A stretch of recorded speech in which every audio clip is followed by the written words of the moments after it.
Bismillahirrahmanirrahim. Assalamu alaikum. Dear students, today's topic is multiple regression when the data is given in matrix form. यानी आपके पास जो variables हैं उसको matrix form में लिखेंगे तो फिर मॉडल की स्टडी हम किस तरह करेंगे. Okay. This topic is taken from the reference book, page 66 of the Montgomery and Peck. Multiple regression, linear regression. ठीक है, multiple linear regression in which you can see this is the number of observations given in the first column. आपके पास n observations हैं. This is your response variable, random variable, dependent variable, and remaining columns are the independent variables or regressors or explanatory variables or predictants. ठीक है, इनको सब.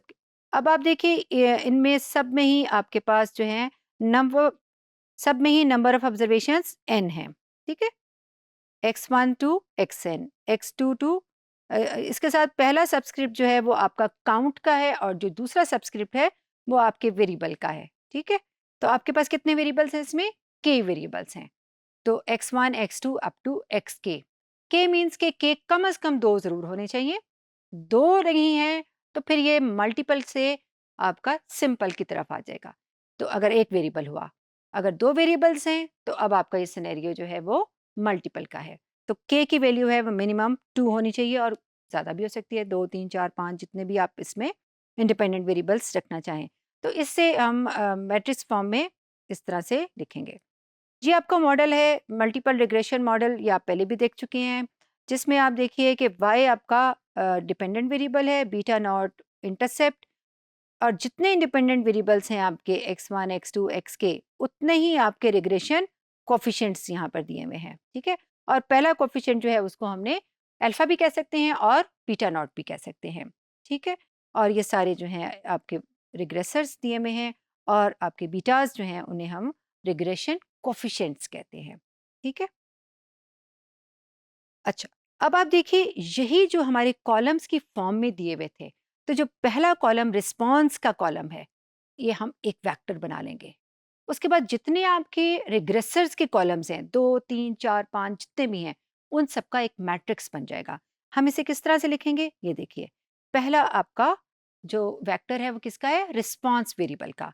उसके बाद आपके पास ये एक्स जो है ये आपके उसके कोफिशिएंट्स हैं, इन रिग्रेसर्स हैं.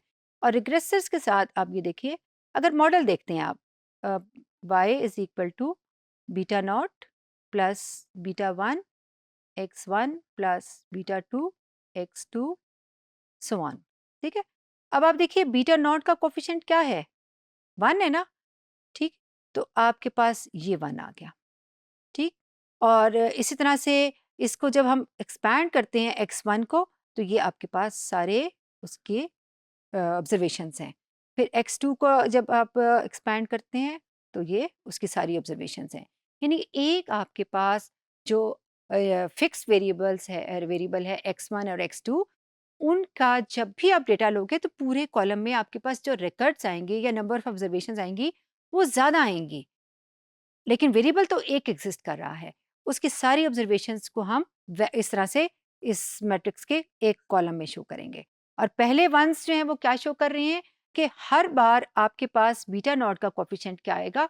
वो कुछ भी नहीं है, कोई एक्स की वैल्यू नहीं है, यानी एक्स नॉट है तो वो कोफिशिएंट जो है वो आपका 1 कंसिडर होता है. ठीक है, और इस तरह से लास्ट में आपका ये बीटा के और साथ आपका एक्स के और फिर आपका क्या मॉडल में आता है? एप्सिलॉन. ठीक, अच्छा, इसका एक वेक्टर ये बन गया, एप्सिलॉन का एक वेक्टर ये आ गया, इन सारे बीटाज का, ठीक है, ये एक वेक्टर आ गया.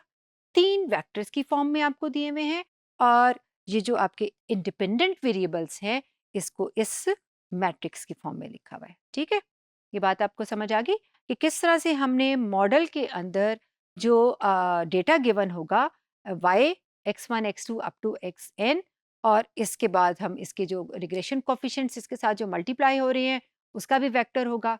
अगर आप इनको आपस में मल्टीप्लाई करो तो ये इक्वेशन आपके पास बन जाएगी. ठीक है, अब इस इक्वेशन का अगर हम मैट्रिक्स की फॉर्म में लिखेंगे तो कैसे लिखेंगे? y is equal to X beta.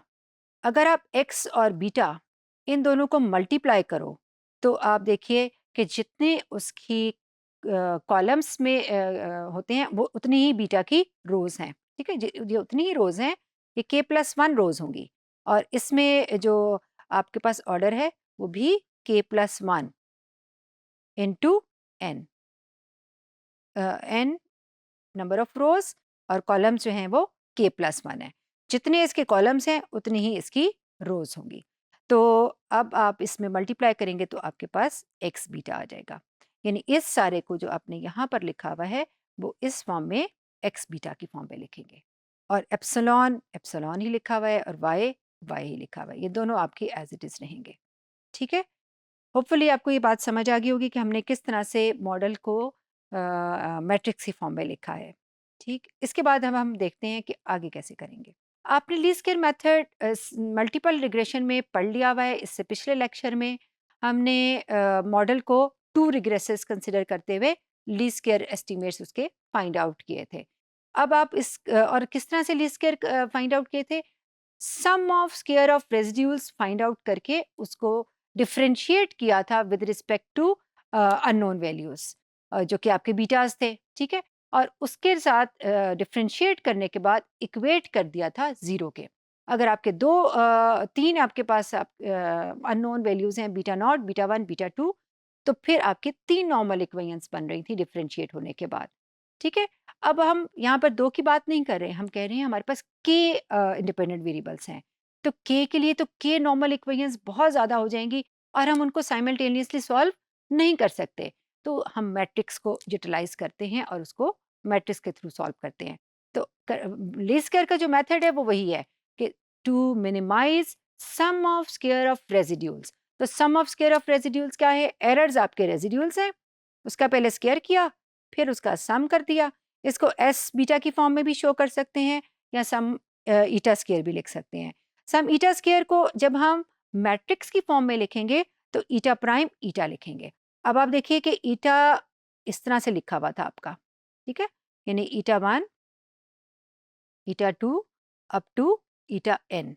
और जब ईटा प्राइम होगा तो इस तरह से आ जाएगा साथ में eta one, eta two, up to eta N.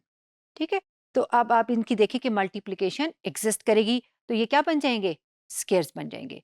तो ईटा स्क्वायर को मैट्रिक्स की फॉर्म में या मैट्रिक्स में किस तरह डील करते हैं, ईटा प्राइम इंटू ईटा, इस तरह से आपका ये स्क्वायर बन जाएगा। अब आप देखिए कि आपका मॉडल क्या था, y is equal to X beta plus epsilon. अगर एप्सिलॉन को हम इस तरफ ले आए तो क्या आएगा, y माइनस एक्स बीटा, और अगर एप्सिलॉन के ऊपर हम प्राइम डाल दें तो क्या आएगा, y minus x beta prime. तो हमने क्या किया, इन दोनों ईटा और ईटा प्राइम की वैल्यूज को सब्स्टिट्यूट कर दिया है। तो आपकी इक्वेशन जो है वो इस तरह से बन गई है, सम ऑफ स्क्वायर ऑफ रेजिड्यूल्स। ठीक है, तो ये आपका पहला स्टेप था कि आपने सम ऑफ स्क्वायर ऑफ रेजिड्यूल्स यानी एस को किस तरह से लिखना है। अब आपने एस लिख लिया तो अब आप इनको आपस में मल्टीप्लाई करेंगे। ठीक है, दोबारा से एक बार देखते हैं कि हम किस तरह इसको मल्टीप्लाई करेंगे। इसी स्लाइड पे आपके सामने मैं सॉल्व करती हूँ। ठीक है, इसको अरेज कर ले।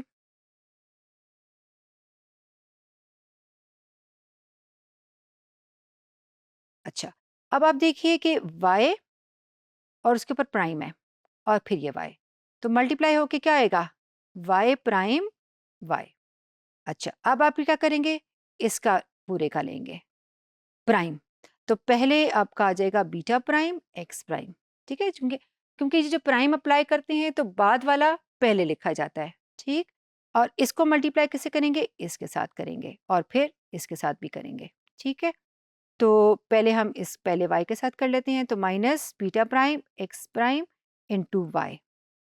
और अब आपने क्या करना है कि y को और इन दोनों को पहले y के साथ मल्टीप्लाई कर दिया, अब y और इसको इनके साथ मल्टीप्लाई करेंगे तो कैसे आएगा, minus beta x beta y और माइनस माइनस प्लस, और क्या लिखेंगे, बीटा प्राइम एक्स बीटा। ठीक है, इस तरह से आपकी ये चार वैल्यूज आ गई। ठीक, ये आपने चार वैल्यूज यहाँ पर इस तरह से लिख ली। अगर आप देखिए यहाँ पर तो ये दो वैल्यूज जो हैं आपकी एक जैसी हैं, beta prime, X prime, Y, और दूसरे में क्या है, इस पूरे के ऊपर प्राइम ले लो जब, तो वो यही बन जाएगा जो आपकी सेकंड टर्म है। इसका मतलब है कि ये दोनों वैल्यूज सेम है। आप इसको -2 करके यहाँ पर लिख रहे हो, ठीक है। अब आपके पास ये 3 चीज़ें आ गई आपके सम ऑफ स्क्वायर ऑफ रेजिड्यूल्स में। अब आपने क्या करना है कि इस में लीस्ट स्क्वायर एस्टीमेट के लिए इसको डिफरेंशिएट करेंगे with respect to different betas, ठीक है, बीटा नॉट, बीटा 1, बीटा 2। तो इसलिए हम इसको लिख देते हैं कि, और फिर इक्वेट कर देंगे इक्वल टू 0। तो ये काम हमने इसमें करना है। तो अब आप देखिए कि आपकी इस टर्म से जब डिफरेंशिएट करेंगे विद रिस्पेक्ट टू बीटा, तो आपका पहला वाला जो है उसमें तो बीटा एग्जिस्ट नहीं करता, वो क्या हो जाएगा, 0, ठीक है। अब सेकंड वाली जो टर्म है आपकी, इसमें इसमें बीटा एग्जिस्ट करता है, तो बीटा इसमें सिंगल वैल्यू एग्जिस्ट करती है, स्क्वायर में नहीं करती है। तो जब हम इसको डिफरेंशिएट करेंगे तो क्या आएगा इससे आंसर, -2x प्राइम वाई, यानी कि ये वाला आ जाएगा आपके पास, ठीक है।